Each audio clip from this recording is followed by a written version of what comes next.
Hello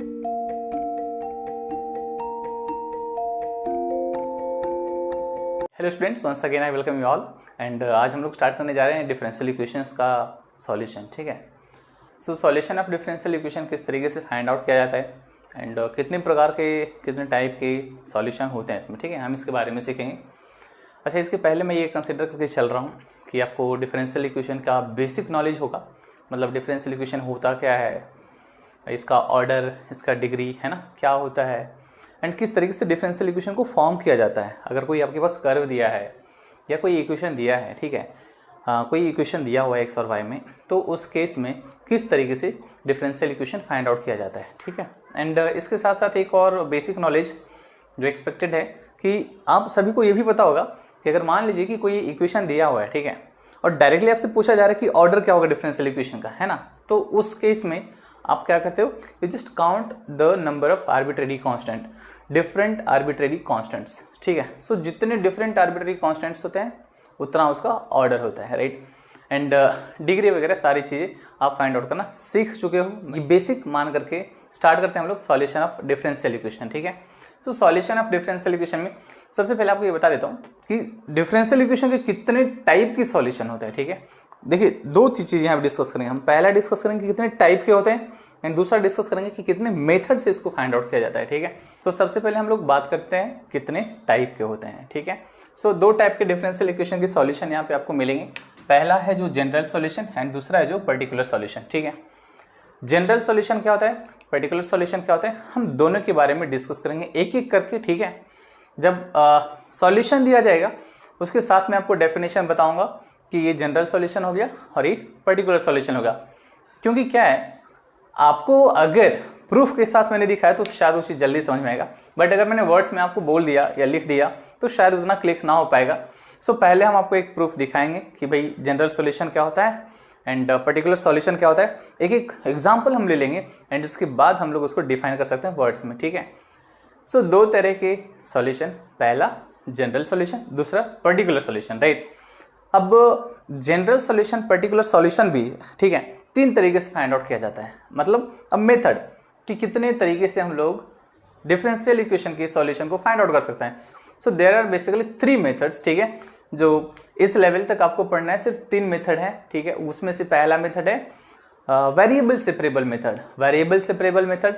दूसरा है आपका पहला है वेरिएबल सेपरेबल, दूसरा है होमोजेनियस डिफरेंशियल इक्वेशन और तीसरा है लीनियर डिफरेंशियल इक्वेशन। ठीक है, अब देखिए यहाँ से सॉल्यूशन के बारे में हम लोग पढ़ना शुरू करेंगे, किस मेथड को कहाँ पे अप्लाई करना है हम लोग ये पहचानना सीखेंगे। ठीक है, इक्वेशन को देख करके आपको समझ में आना चाहिए, ठीक है, किस मेथड से इसे सॉल्व करना है।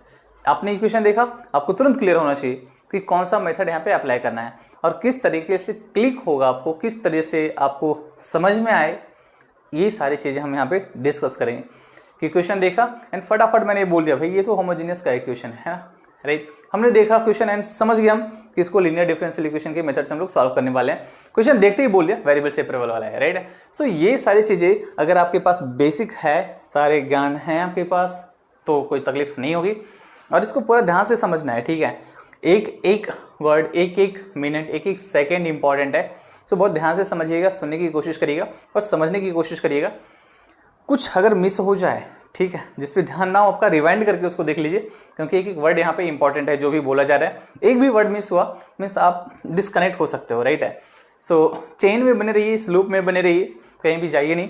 एंड हम लोग स्टार्ट करते हैं वेरिएबल सेपरेबल के साथ में। ठीक है, तो कोई भी मेथड आप अपनाइए, ठीक है, किसी भी मेथड से आप सॉल्व करिए, नाम ही बता देगा कि इसमें करना क्या है। ठीक है, यहाँ पे नाम क्या है इसका, variable separable. Means simply you have to separate the variable, right.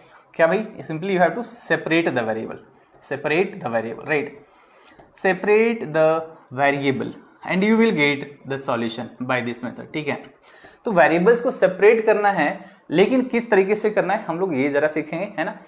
तो यहाँ पे अभी देखो वेरिएबल सेपरेबल में दो कंडीशन हो सकता है। एक तो डायरेक्टली वेरिएबल सेपरेबल में दिखेगा और दूसरा रहेगा जिसमें कि आप वेरिएबल्स को डायरेक्टली सेपरेट नहीं कर सकते हो, जिसको कहते हैं रिड्यूसिबल टू वेरिएबल सेपरेबल, ठीक है।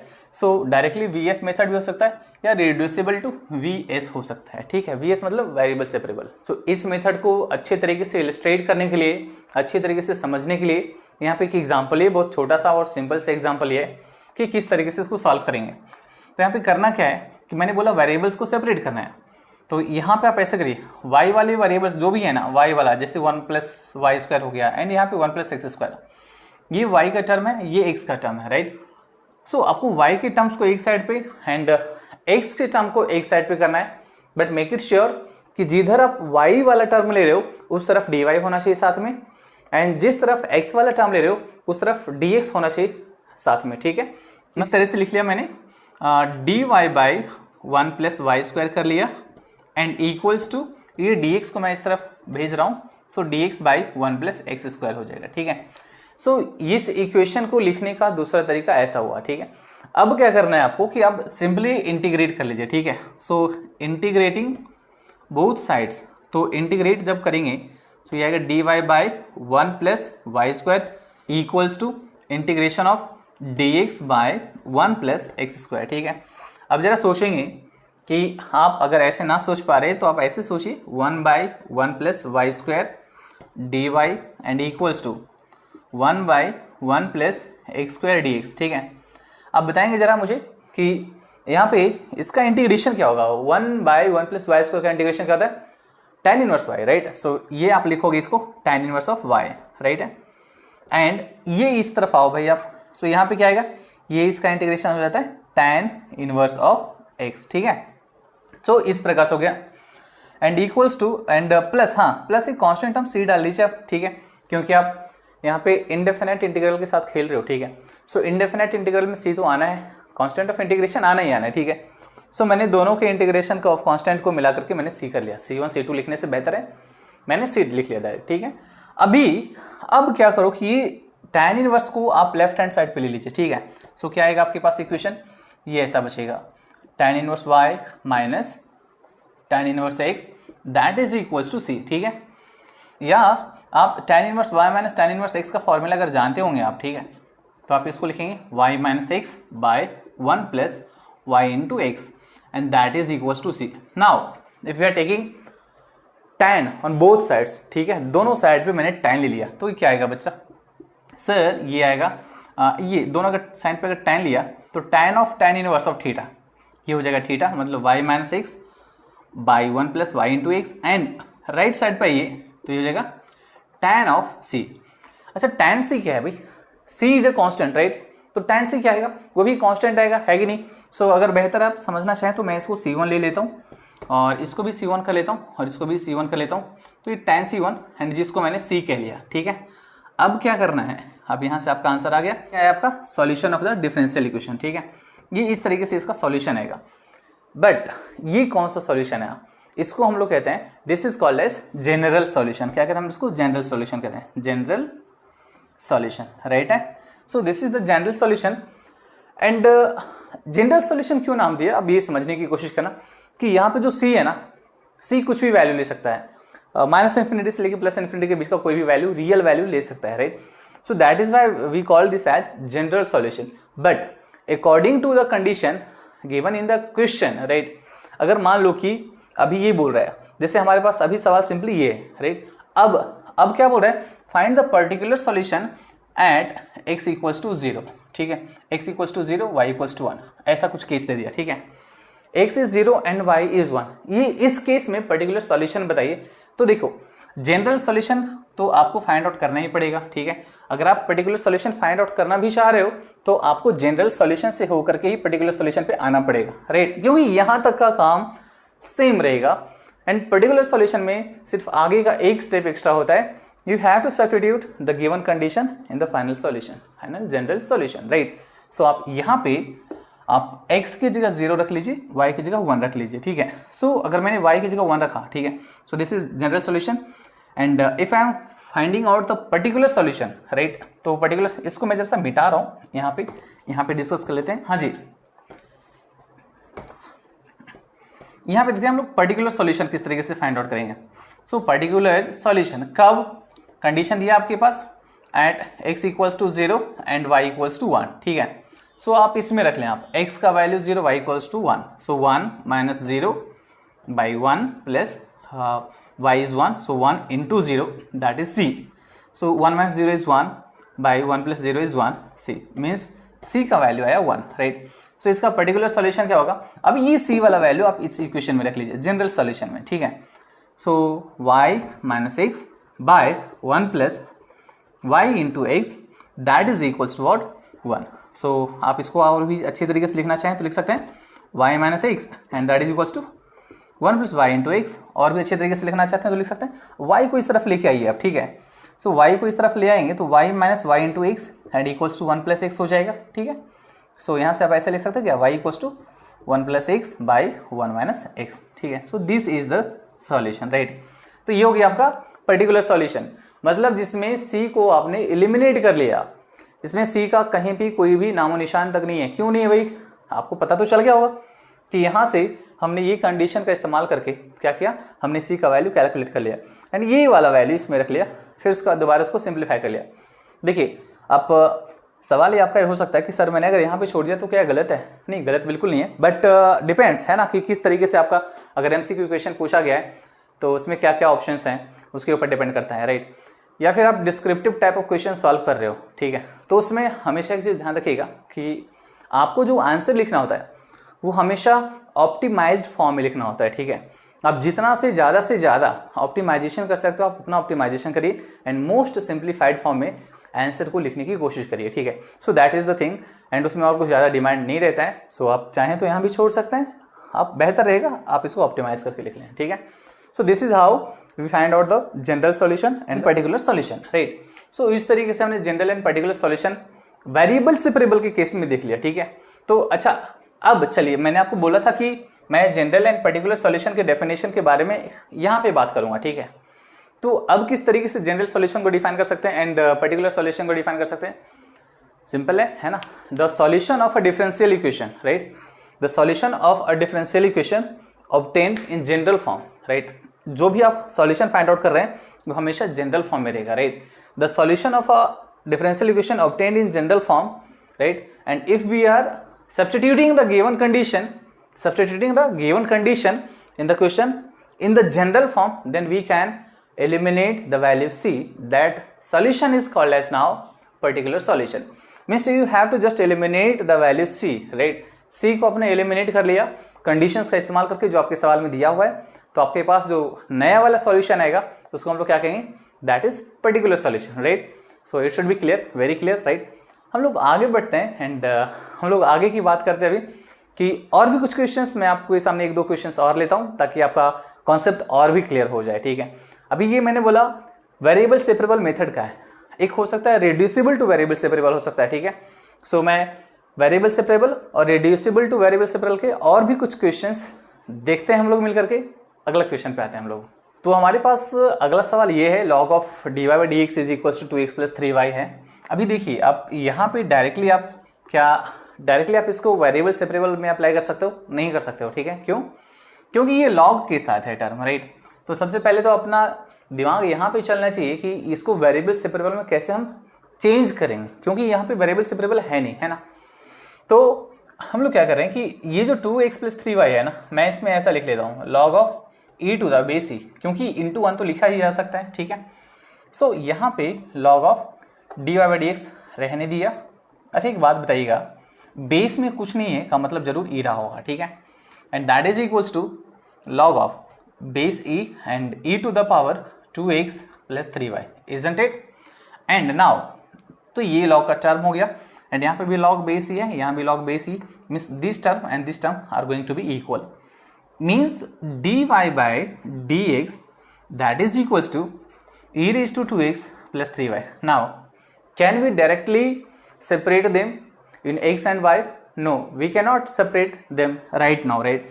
But इसके बाद अगर मैंने यहाँ पे इसके जगह पे ऐसा लिख लिया कि 2x and into e raised to 3y, ठीक है, बिकॉज ये तो पता होगा e raised to m, e raised to n, e raised to m plus n, ठीक है, बेसिक है। सो यहाँ पे अब वेरिएबल सेपरेबल हम अप्लाई कर सकते हैं, dy divided by e raise to 3y इस टर्म को हम लेफ्ट साइड पे लिखा है और dx को मैं राइट साइड पे भेज रहा हूँ। सो ये मिलेगा आपके पास dx एंड इस तरीके से लिख लें आप e⁻²x and into dx, right. तो आप क्या अगर दोनों साइड पे इंटीग्रेट करोगे, ठीक है, मैं यहाँ लिख ले रहा हूँ integrating both sides. So if you are integrating both sides then you will get the integration like this e⁻³ and into dy that is equals to e⁻²x and dx, correct? So now can you tell me the integration of e⁻³ very simple, नहीं, इसका integration आप लिखोगे e⁻³ divided by -3 and plus c1 that is equals to, यहाँ पे इसका integration लिखेंगे आप e⁻²x divided by 2 plus c2, right है। सो अब यहाँ पे क्या करेंगे आप, इस टर्म को उस तरफ भेज रहा हूँ मैं, ठीक है, तो ये कुछ इस प्रकार से होगा, मैं यहाँ पे लिख देता हूँ।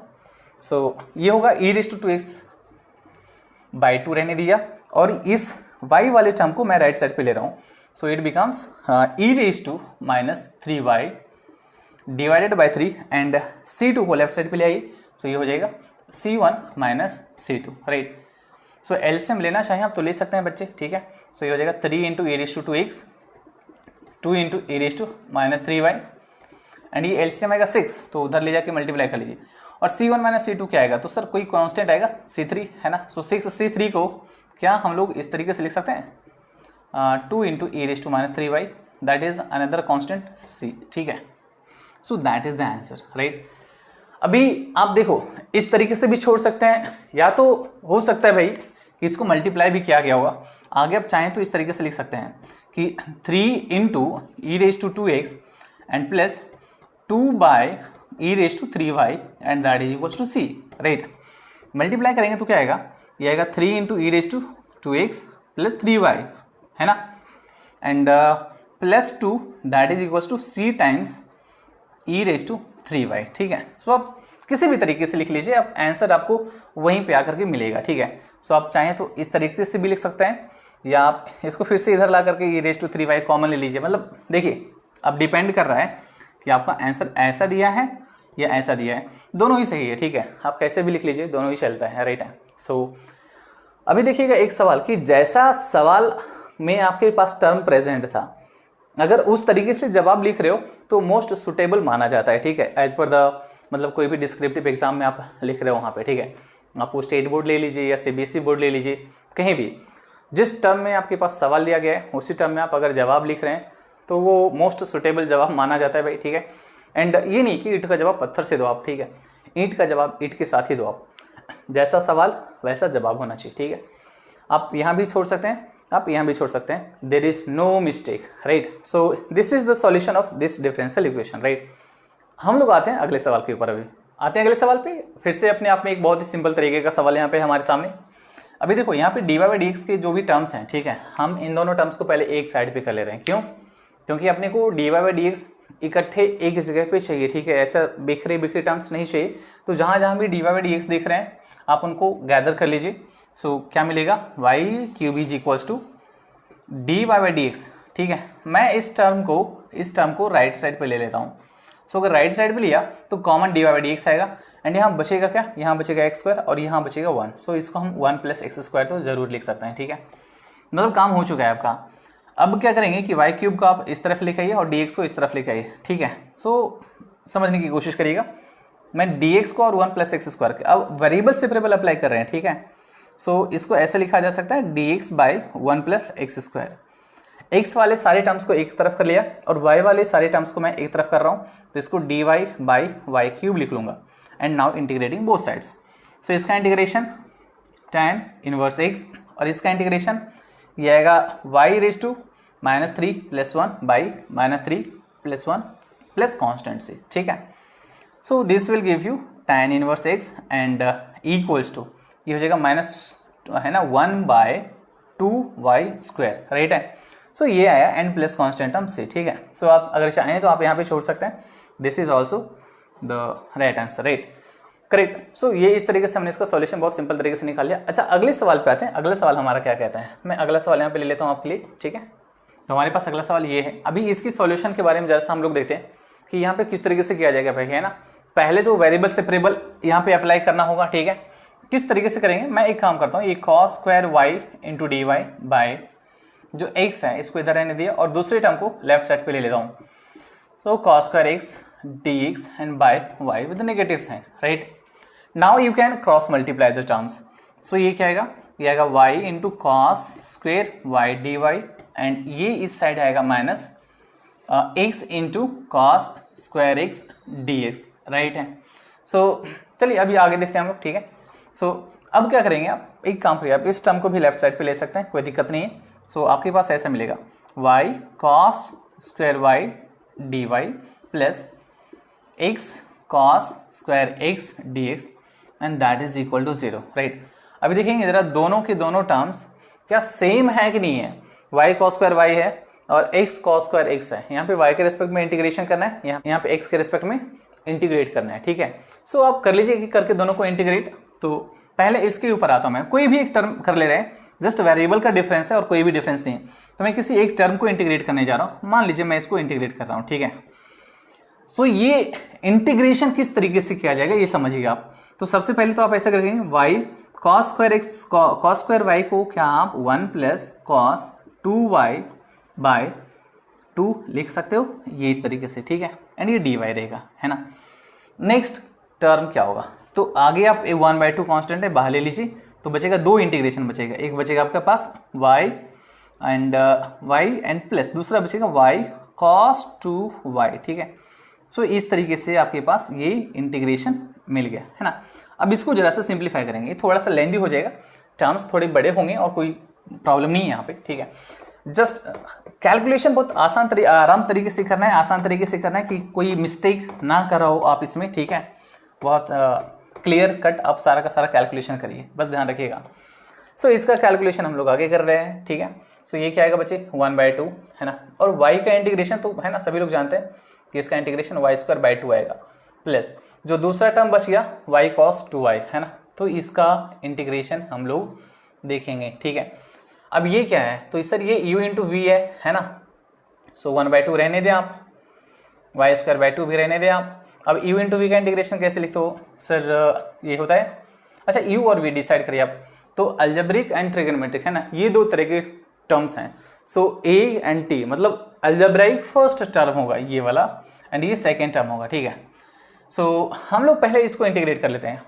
सो अभी एक काम करिए, नहीं तो इसको मैं क्या करता हूँ कि इसको y cos 2y को हम लोग ना एक इंटीग्रेशन कह लेते हैं I1, ठीक है। मैंने यहाँ पे ऐसे डायरेक्टली लिख लिया। So I1 is equals to u into v. So ये u रहेगा, ये v रहेगा। So u into integration of v, cos 2y का इंटीग्रेशन क्या लिखेंगे आप, sine 2y by 2 and minus integration of differentiation of u, differentiation of u is y, right, मतलब 1, तो 1 and into integration of this term, ठीक है। Integration of cos 2y क्या होगा, सो ये सर अभी तो लिखा हमने यहाँ पे, है ना, साइन 2y बाई 2 का इंटीग्रेशन, ठीक है।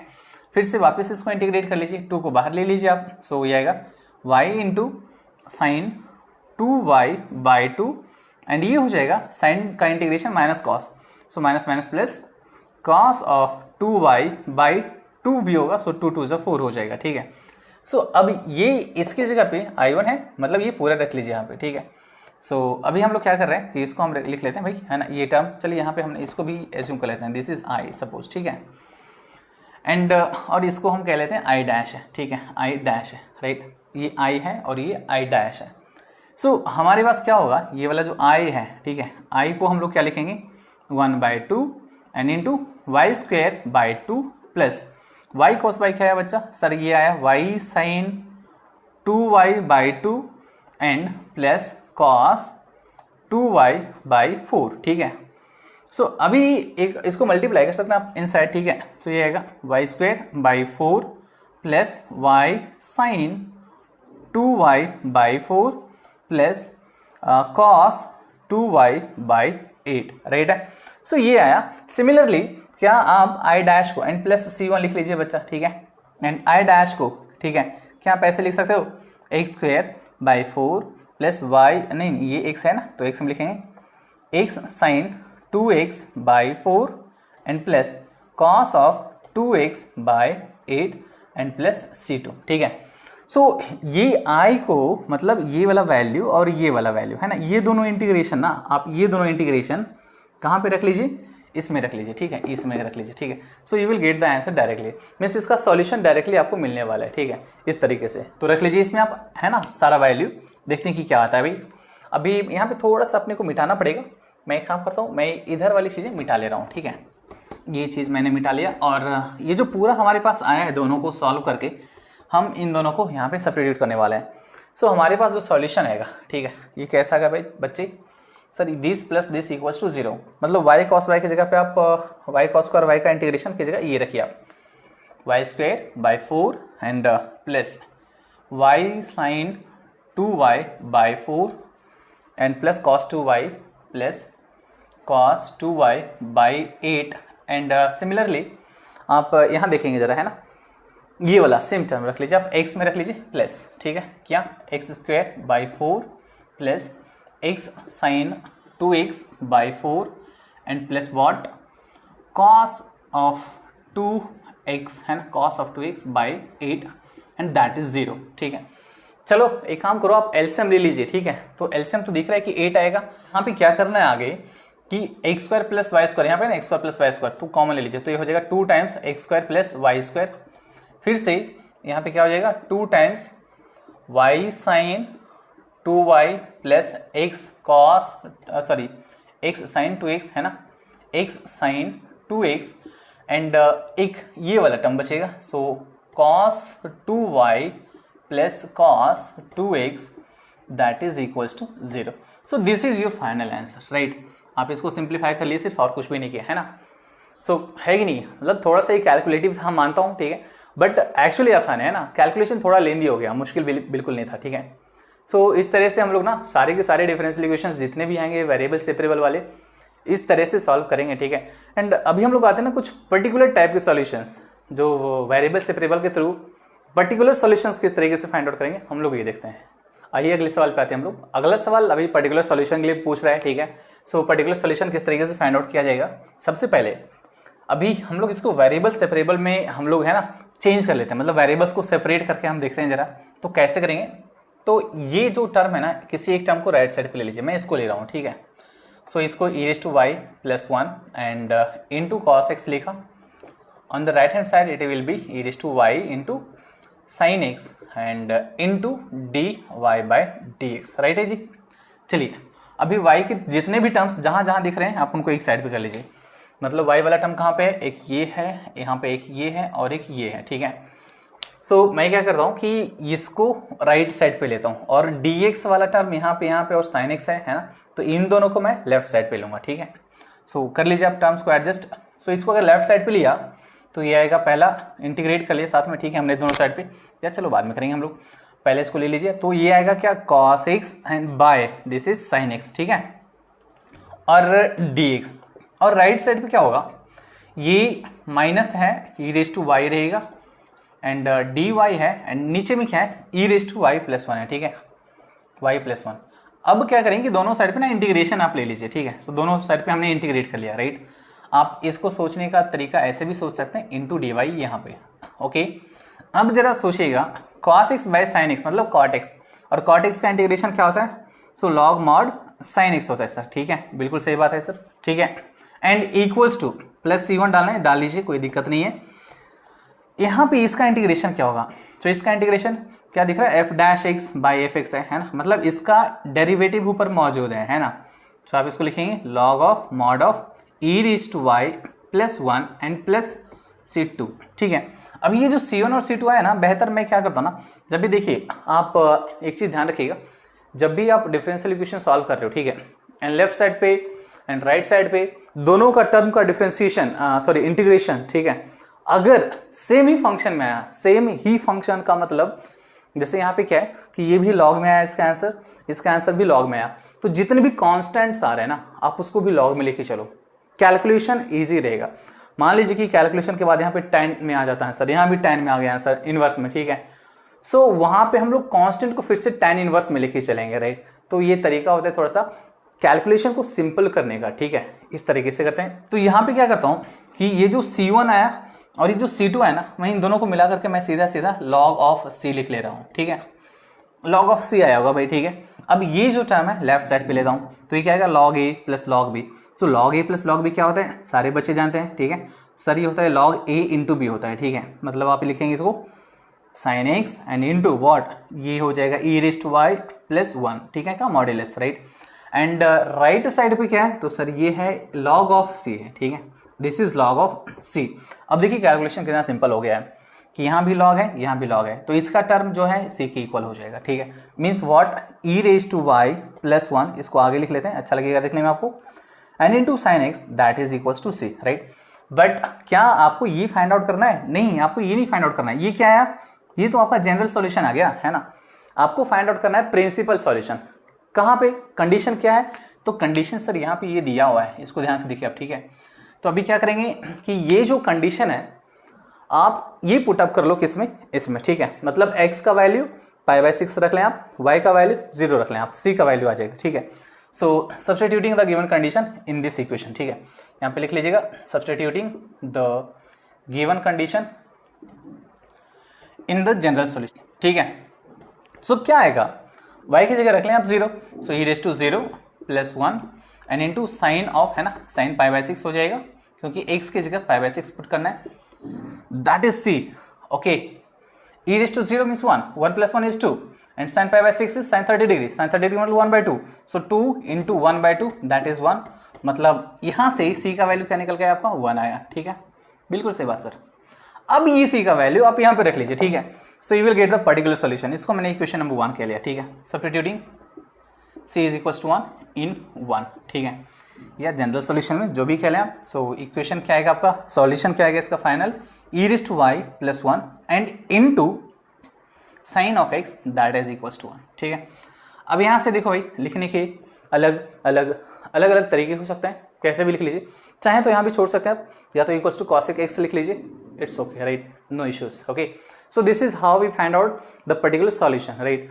अभी हम लोग ऐसे इक्वेशंस की बात करेंगे जिसमें कि आपको इक्वेशन को रिड्यूस करना पड़ेगा वेरिएबल सेपरेबल में, ठीक है। डायरेक्टली नहीं दिया रहेगा, वहां पे आपको रिड्यूस करके लेके जाना पड़ेगा, वहां पे दिखेगा नहीं कि वेरिएबल सेपरेबल है या नहीं है। मतलब आप कोशिश भी करोगे तो आप उसको वेरिएबल सेपरेबल्स के थ्रू आप उसको सेपरेट नहीं कर पाओगे, ठीक है। वैसे इक्वेशंस को कैसे सॉल्व करेंगे, डिफरेंशियल इक्वेशंस को, उसका सॉल्यूशन कैसे फाइंड आउट करेंगे, देखते हैं अभी हम आगे। सो स्टूडेंट्स, आगे हम लोग बढ़ते हैं। अगला सवाल हमारे पास है रिड्यूसिबल टू वेरिएबल सेपरेबल वाला केस, ठीक है। आप चलो यहाँ पे जैसा समझने की कोशिश करना, ठीक है। मैं आपके लिए थोड़ा सा वेरिएबल सेपरेबल में इसको डायरेक्ट सॉल्व करने की कोशिश करके दिखा रहा हूँ, होता है कि नहीं होता है, ठीक है। मैं इसको ऐसा लिख लेता हूँ 2x minus 2y plus 3 and into d x that is equal to x minus y plus 1 dy, ठीक है। जैसा हम लोग पहले करते आ रहे थे ना, वैसे ही कर रहे हैं, just we are going to check it कि डायरेक्टली वेरिएबल सेपरेबल से होगा या नहीं होगा, और अगर नहीं होगा तो कैसे करना है हम लोग ये भी देखेंगे साथ में, ठीक है। सो यहाँ पे हो जाएगा आपका 2 कॉमन ले लीजिए, तो x माइनस वाई प्लस 3, ठीक है, ये ऐसा मिलेगा and upon into d x and that is equal to x minus y and plus 1, ठीक है, dy। जैसा समझने की कोशिश करना, क्या जो dx के साथ मल्टीप्लीकेशन में टर्म है उसमें x और y दोनों प्रेजेंट है, बिल्कुल है, ठीक है। यहाँ पे dy के साथ जो मल्टीप्लीकेशन में वो x और y दोनों प्रेजेंट है, तो क्या आप यहाँ पे अगर आप dx बाई करके लिखना चाह रहे हो, ठीक है, या फिर dy अपॉन करके लिखना चाह रहे हो, क्या आप कंप्लीटली x और y में सेपरेट कर पाओगे, ये सोचना, ठीक है। क्या कर पाओगे, नहीं कर पाओगे। तो नहीं कर पाओगे तो किस तरीके से करना है इसे हम लोग ये सीखेंगे यहाँ पे, ठीक है। तो यहाँ पे करना क्या होता है कि अगर ऐसे सिचुएशन कहीं भी आ गए तो ये देखना है कि दोनों में क्या कुछ कॉमन ऐसा टर्म है जो कि आया है, राइट, ये अपने को चेक करना है। तो यहाँ पे हम लोग ये देख पा रहे हैं कि दोनों में ना x माइनस वाई आया है, ठीक है। सो जो भी टर्म रहेगा कॉमन दिखा भाई, होल एंड सोल, हो सकता है कल को यहाँ पे tan of x plus y आता, यहाँ पे भी tan of x plus y आता, लॉग में आ सकता है, एक्सपोनेंशियल में आ सकता है, कुछ भी हो सकता है, ठीक है। सो जो भी टर्म दिखेगा आप उसको सब्स्टिट्यूट कर लीजिए, ठीक है। हमने क्या किया यहाँ पे सब्स्टिट्यूट किया, x minus y is equal to t किया, राइट। तो यहाँ से क्या आएगा, डिफरेंशिएट करिए दोनों साइड पे, तो ये आएगा 1 minus d y by d x is equal to d t आएगा, ठीक है, is equal to d t आएगा, राइट है। अब यहां से क्या करो आप कि d y by d x का वैल्यू निकालने। So d y by d x क्या आएगा बच्चा, सर ये आएगा वेट, दोनों साइड पे हमने एक्स के रेस्पेक्ट में लिया है, so d t by d x लिखेंगे इसको आप, ठीक है। सो यहाँ पे d y by d x आएगा 1 minus d t by d x आएगा, राइट है। अब क्या करना है, अभी यहाँ पे ये जो इक्वेशन लिखा है ना, इसको मैं d y by d x के फॉर्म में ले आ रहा हूँ, मतलब डी एक्स को राइट साइड पे भेजूंगा और इस टर्म को मैं लेफ्ट साइड पे लेके आऊंगा, ठीक है, कुछ इस तरीके से, राइट है। सो ये क्या होगा, ये हो जाएगा 2 times x minus y and plus 3 and divided by x minus y plus 1 and that is equals to d y by d x, ठीक है। ये यहाँ तक सब ओके है, यहाँ पे कुछ किया नहीं, बस टर्म्स को एडजस्ट किया कि मैंने d y by d x कर लिया और बाकी सारी टर्म्स को दूसरी साइड पे कर लिया। तो एक्स माइनस वाई को क्या माना था तुमने, टी माना था, ठीक है। सो ये हो जाएगा क्या, 2t plus 3 and divided by t plus 1 and that is d y by d x क्या है बच्चा, 1 minus d t by d x है sir. So 1 minus d t by d x है, राइट है। यहाँ से कैलकुलेशन वगैरह कर लीजिए ना, सिंपल है। सो आप इस टर्म को उस तरफ ले जाइए और d t by d x को इधर ले आइए।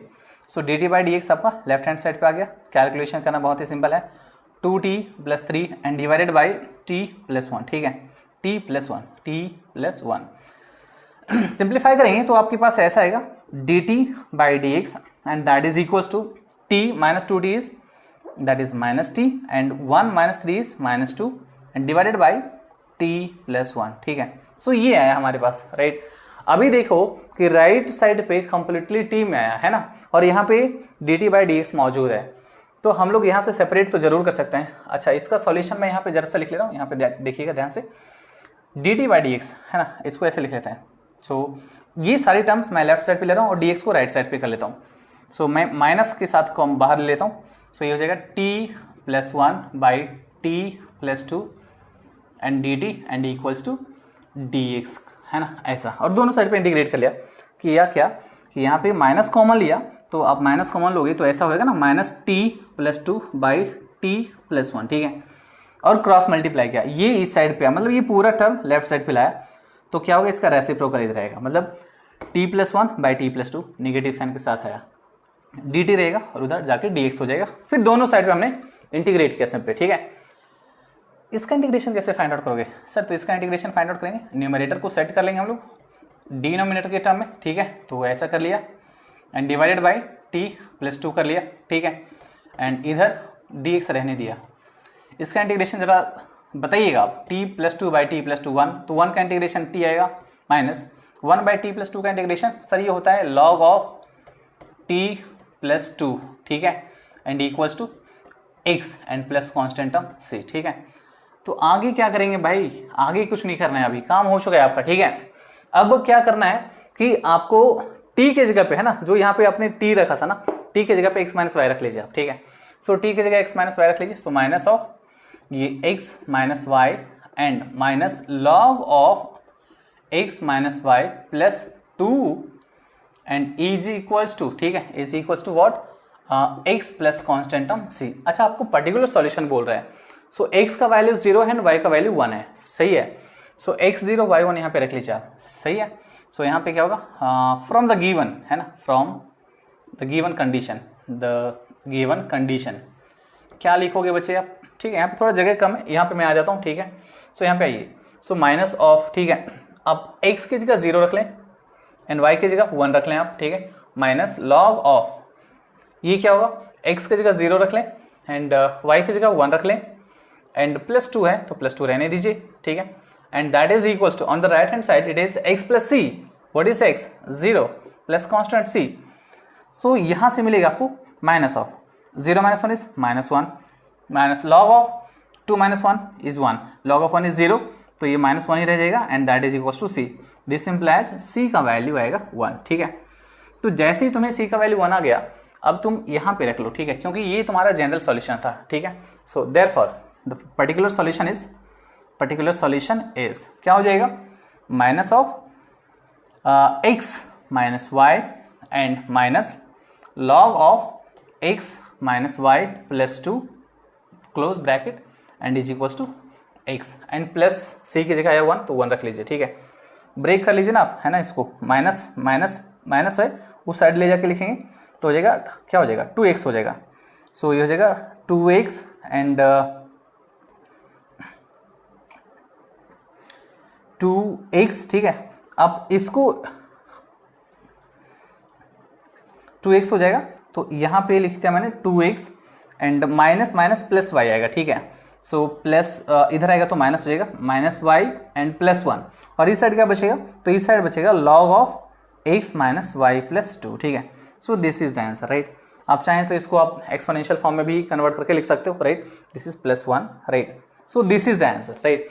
सो this is how we find out the solution, particular solution या जनरल सॉल्यूशन, जो भी कह लीजिए, जो भी आपसे रिक्वायरमेंट पूछ रहा है, ठीक है। बोल रहा है भाई आप रिड्यूसिबल टू वेरिएबल सेपरेबल है या फिर डायरेक्ट वेरिएबल सेपरेबल है, जिस तरह के वहाँ पे कंडीशंस दिए हैं, है ना, उसके हिसाब से आप जनरल सॉल्यूशन या पर्टिकुलर सॉल्यूशन दोनों ही फाइंड आउट कर सकते हैं, ठीक है।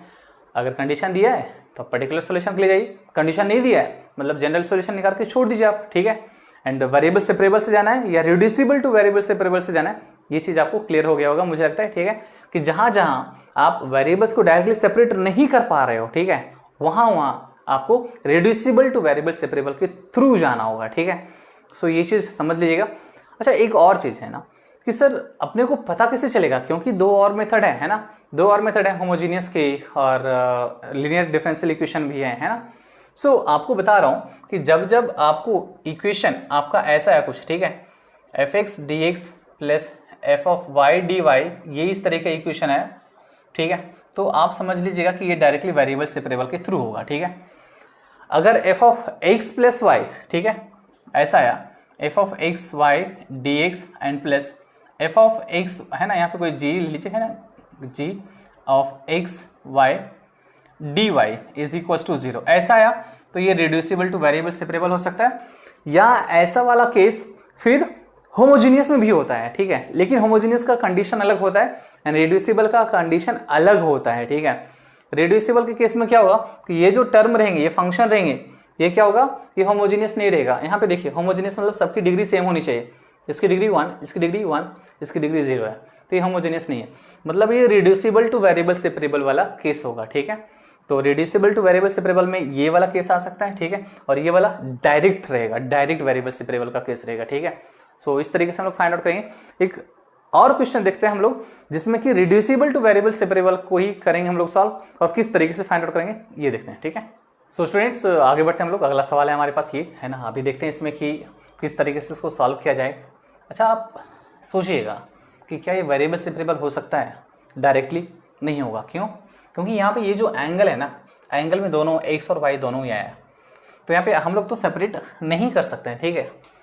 सो आपको बताया था कि जब भी ऐसे केसेस है ना, तो अब ये जो टर्म है ना, इस पूरी टर्म को एंगल में आया तो एंगल को एज्यूम कर लीजिए, एक्सपोनेंशियल में आया तो उसका जो पूरा पावर है उसको एज्यूम कर लीजिए, लॉग में आया तो उसको एज्यूम कर लीजिए, ठीक है।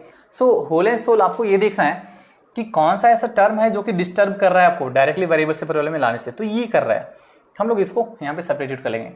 सो हम लोग सब्स्टिट्यूट करते हैं, क्या करते हैं भाई, x² प्लस y² को हमने t मान लिया, तो यहाँ से क्या आएगा 2x plus 2y into dy by dx is equals to dt by dx after differentiating both sides with respect to x.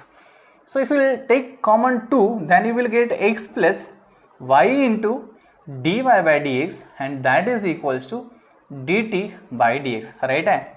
तो इसको आप चाहें तो इस तरीके से भी ले सकते हैं, ठीक है। सो ये पूरा टर्म आप देखिए लेफ्ट साइड का टर्म है ना, सो इसको रिप्लेस कर लीजिए, तो क्या हो जाएगा 1/2 times dt by dx and on the right hand side what is this, this is sec of t, क्योंकि ये t मान है हमने। अब देखो अभी बहुत ही सिंपल हो गया, अब यहाँ पे वेरिएबल सेपरेबल आप इजीली अप्लाई कर सकते हो, कैसे, तो sec को इस तरफ लाएंगे तो हो जाएगा cos t और ये dt एंड इंटीग्रेट कर लिया मैंने दोनों साइड पे, ये हो जाएगा 2 टाइम्स dx, ठीक है। सो cos t का integration sir it is very simple now, sin t and 2 का integration 2x plus constant c, what is t, t हमने लिया x² plus y², so sine of x² plus y² minus 2x and is equals to c, आप ऐसे लिख लीजिए, ठीक है, that is the answer, right. So ये बड़ा सिंपल सवाल था, है ना। ऐसे सवाल कहीं भी हैं, किसी भी प्रकार के सवाल हैं, बहुत ईजी तरीके से उसको सॉल्व कर सकते हैं, ठीक है। बेसिकली देखा जाए तो डिफरेंशियल इक्वेशन बहुत ही सिंपल टॉपिक हो जाता है उन बच्चों के लिए, किसके लिए, जिनको डिफरेंशिएशन बहुत अच्छे से आता है, मतलब बेसिक डिफरेंशिएशन, इसमें कुछ और है नहीं, ठीक है।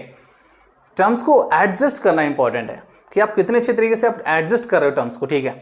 तो टर्म्स का एडजस्टमेंट बहुत अच्छे से कर लिया, डिफरेंशिएशन आपको आता है, इंटीग्रेशन तो जानना ऑब्वियसली जरूरी है भाई, क्योंकि यहाँ डिफरेंशियल इक्वेशन को सॉल्व करने के लिए इंटीग्रेट करना जरूरी है। और इंटीग्रेशन देखो, यहाँ इंटीग्रेशन डिफरेंशिएशन दोनों की रिक्वायरमेंट है, इनडेफिनाइट की है ना, डेफिनाइट की यहाँ पे रिक्वायरमेंट नहीं है। सो दोनों के बेसिक्स जिन बच्चों के पास हैं उनको कोई भी तकलीफ नहीं आएगी, बस टर्म्स को एडजस्ट कैसे करना है, कितने सिंपल तरीके से हम लोग उसको वेरिएबल सेपरेबल में कन्वर्ट कर पा रहे हैं। या डायरेक्ट वीएस मेथड का नहीं है तो हम लोग उसको रिड्यूसिबल टू वीएस कैसे कर पा रहे हैं, ये टेक्निक आपके पास होना चाहिए। आई होप ये काफ़ी हेल्पफुल रहा होगा आपके लिए, बहुत अच्छे तरीके से आप सारी चीज़ें समझ गए होंगे। हम लोग नेक्स्ट लेक्चर में हम मिलेंगे एंड उसमें हम लोग डिस्कस करेंगे होमोजीनियस डिफरेंशियल इक्वेशन के सॉल्यूशन के बारे में, है ना। एंड पहचानना किसे है, how can you differ the differential the variable separable and the homogeneous, right. So ये चीज़ आपको वहाँ पे सिखाऊंगा कि कैसे दोनों में डिफरेंशिएट करना है, कि कौन सा आपको होमोजीनियस के थ्रू करना है एंड कौन सा आपको वेरिएबल सेपरेबल के थ्रू करना है। And LDE linear differential equation के पहचाने के मतलब किस तरीके से हम लोग टेक्निक अपनाएंगे, ठीक है। हम इसके ऊपर बात करेंगे अगले लेक्चर में। So till then complete this lecture in a very good manner, कुछ भी मिस नहीं होना चाहिए, सारी चीज़ें एक एक सेकंड आप इंपॉर्टेंट है आपके लिए, हर एक स्टेप आपके लिए इंपॉर्टेंट है, बहुत ईजी तरीके से आपको इसमें समझाया गया है। सो आप इसको क्लियर कर लीजिए, then we will come on the homogeneous differential equation in the next lecture. Hope you all are enjoying the lecture. Thank you. Thanks a lot.